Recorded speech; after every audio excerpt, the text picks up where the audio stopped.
Pagi di Maninjau, suasana saromaniko nanaco membuat denai taraga datang ke tampeko. Kalau sedang berada di Agam, Sumatera Barat, inilah salah satu tempat yang wajib disinggahi.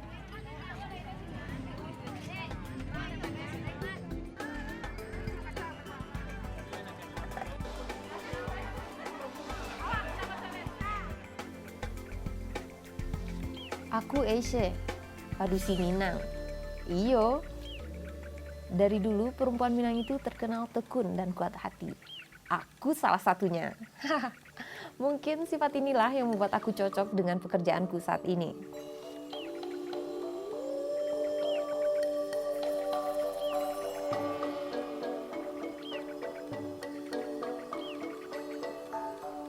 Aku paling suka kalau bertugas ke Maninjau. Soalnya tantangannya berat sangat. Harus sanggup melewati kelo ampe-ampe. Ini dia yang bikin kepala dan panjang.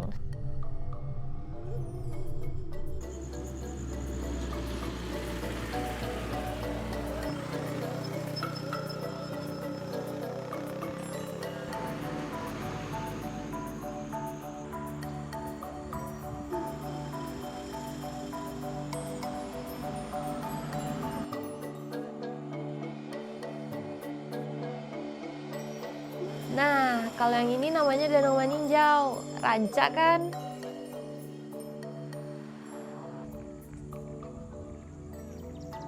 Orang Minang punya legenda sendiri soal Danau Maninjau. Kisahnya tentang sepasang kekasih bernama Giran dan Siti Rasani. Mereka difitnah telah melanggar adat. Karena tuduhan yang tidak benar, gunung tempat mereka dihukum lalu meletus hebat. Letusan itu yang membuat Danau Maninjau ada hingga sekarang.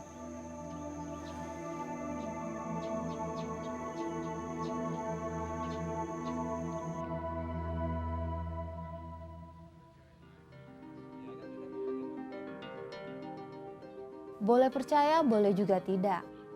Katanya orang yang menfitnah sejoli Giran dan Siti Rasani semua berubah menjadi ikan.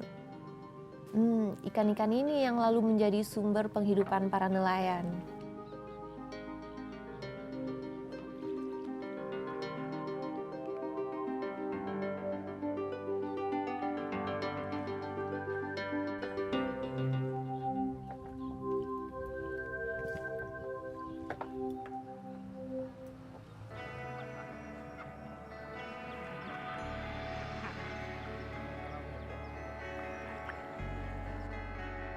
Nelayan bolehlah ada di mana-mana, tapi nelayan pensi cuma ada di Maninjau.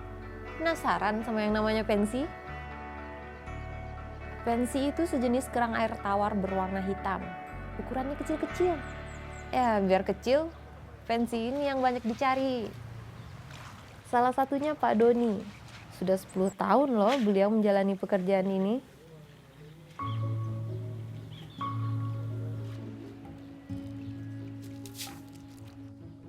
Beliau punya kelompok sorang ketika harus mencari pensi. Alat yang dibutuhkan cuma jerujung atau serokan.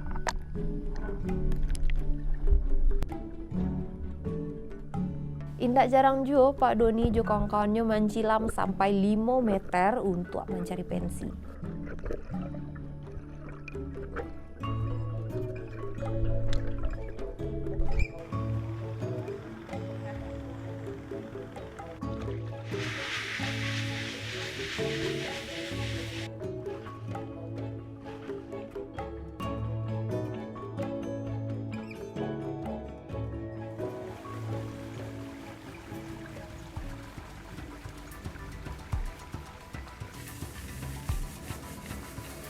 Dalam sehari bisa lebih dari 60 kilo kerang kecil ini mereka kumpulkan.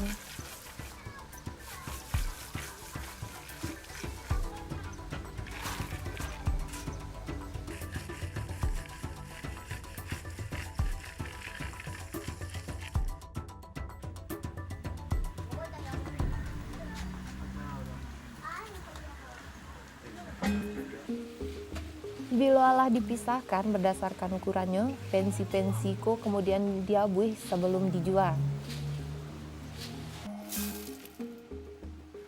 Pensi ini yang banyak orang cari kalau berkunjung ke Maninjau. Biasanya pensi dijadikan cemilan.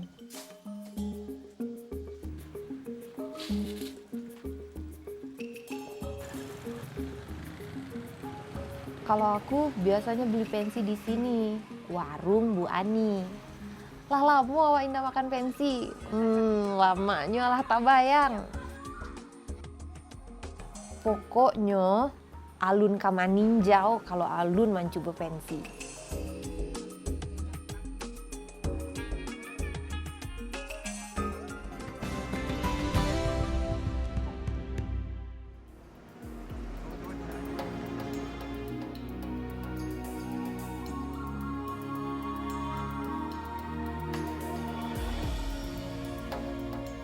Tak hanya menjadi nelayan, orang Maninjau juga suka berkebun. Kalau ke Maninjau, pasti banyak jumpa perkebunan tebu.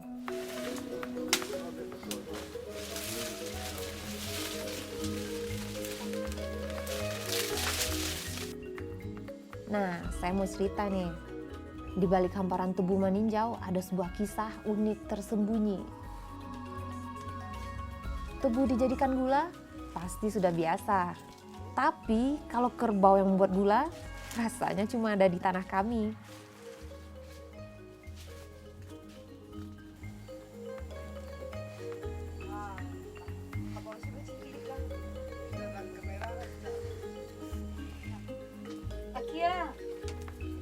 Sebelum mulai karajo, kabau ditutup dulu matonya. Tujuannya supaya kabau tersebut indak mudah mengamuk.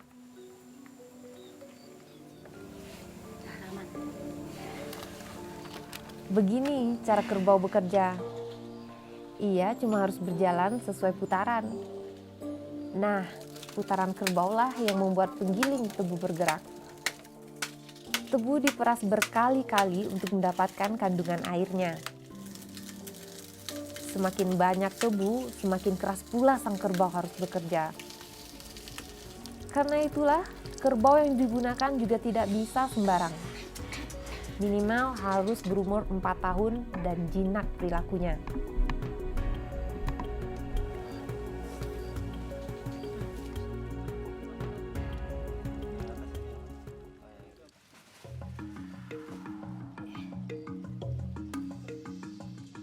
Air tebu ini kemudian dimasak. Rata-rata butuh waktu 4 jam untuk memasak air tebu menjadi gula. Ini tips sederhana supaya gula yang dihasilkan nanti tidak mudah pecah. Tambahkan sakete minyak sawit ketika memasaknya. Bahan bakarnya berasal dari ampas tebu yang sudah dikeringkan.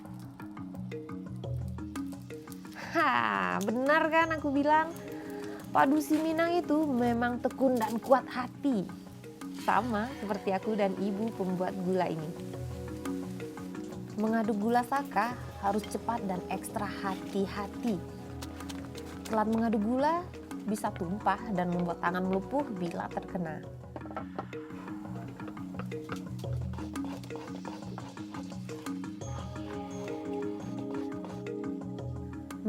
Ada 2 jenis gula saka yang biasa dibuat Ibu Mar. Saka bambu dan saka jengkol. Saka jengkol harus ditumpuk lagi ke saka lainnya. Kalau aku sih sering menyebutnya saka UFO.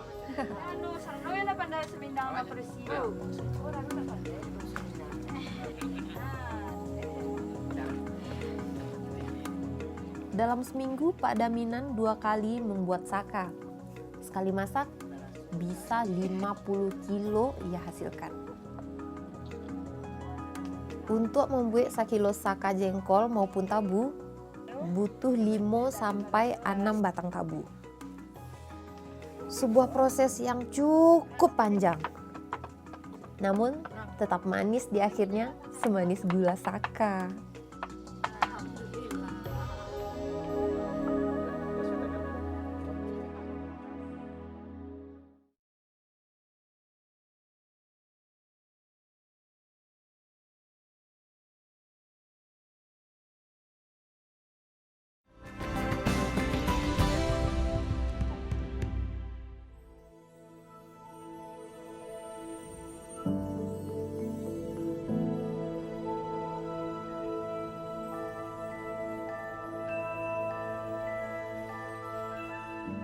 Sekarang aku mau menunjukkan kota kelahiranku.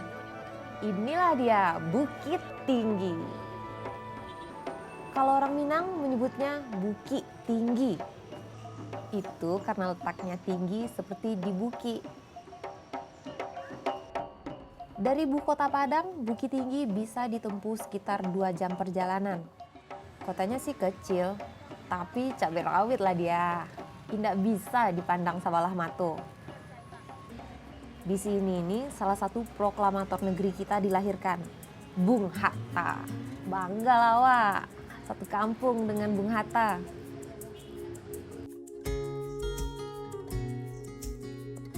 Kota kelahiranku ini menjadi satu-satunya kota di luar Jawa yang pernah menjadi ibu kota Indonesia.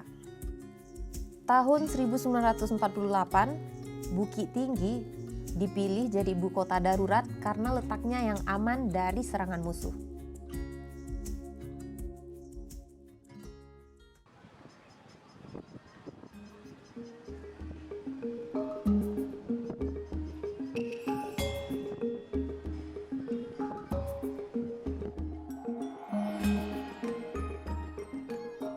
Jam gadangko hadiah dari Ratu Belanda di tahun 1926 kepada Sekretaris Pemerintahan Bukit Tinggi zaman Hindia Belanda Rockmaker.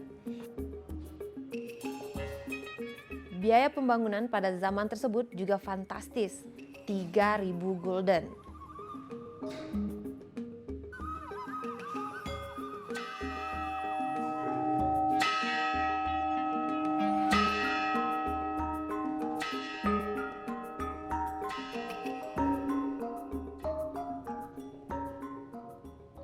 Gadang itu artinya besar dalam bahasa Minang.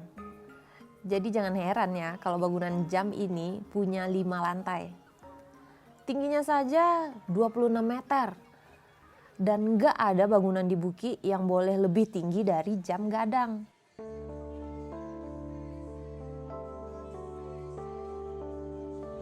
Ada lagi nih yang unik dari jam gadang. Jam gadang nggak punya angka ampek Romawi. Katanya sih kesalahan cetak. Dari atas ini tampak jelas kota Bukit Tinggi 360 derajat. Kita bisa melihat kawasan pasar tradisional dengan jelas dari sini.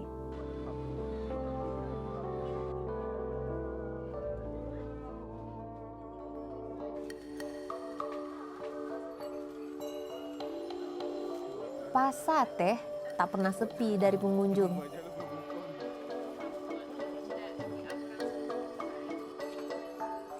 Semua barang rasanya ada di sini, mulai dari makanan ringan, aneka salai asap, dan ini dia yang paling aku suka, dadiah.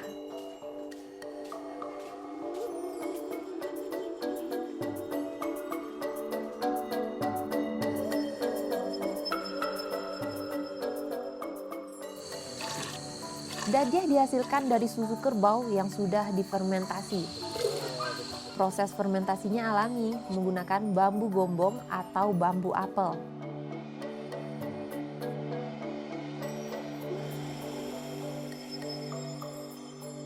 Dadiahku bisa bertahan 7 hari di suhu ruang dan 5 balik hari kalau masuk kulkas. Jadi para pedagang di Siko ndak takut rugi karena dagangannya tahan lama. Makan dadiah sudah, sekarang saatnya awak makan nasi kapau. Los Lambuang tujuan awak. Di sini ada 25 pedagang nasi kapau. Tapi favoritku ya di sini, kedai nasi kapau Nier. Mudah dicari.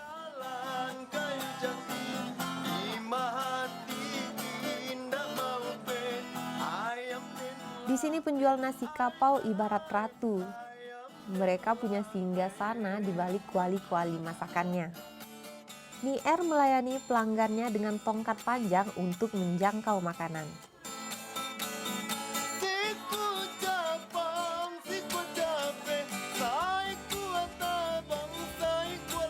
Ini nih kesukaanku, gulai tambungsu.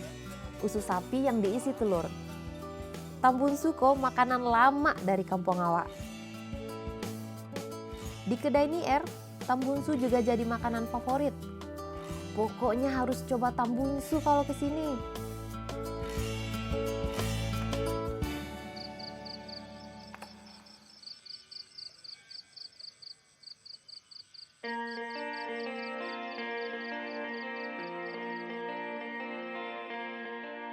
Puas makan, mampirlah ke Ngarai Siano, tempat di mana kita bisa tenang menikmati pemandangan alam.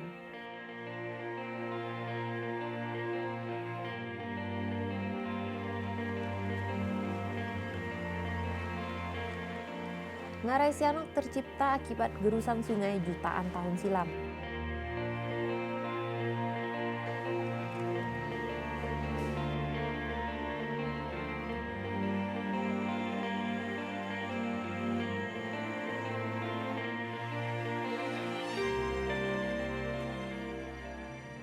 Di kawasan ini ada ikon baru Bukit Tinggi, yaitu The Great Wall of Bukit Tinggi namanya.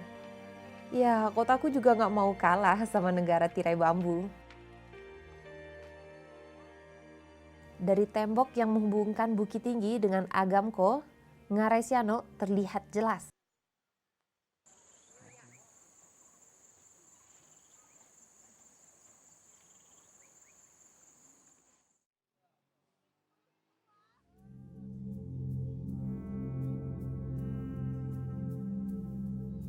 Ini sedikit cerita dari Kampung Denai, tanah Minang yang kaya akan keindahan. Tempat di mana makanan enak banyak disajikan. Tanah di mana sepenggal cerita sejarah Indonesia diciptakan.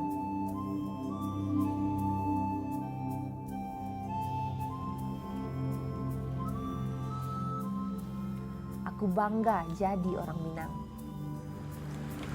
Indonesia bagus.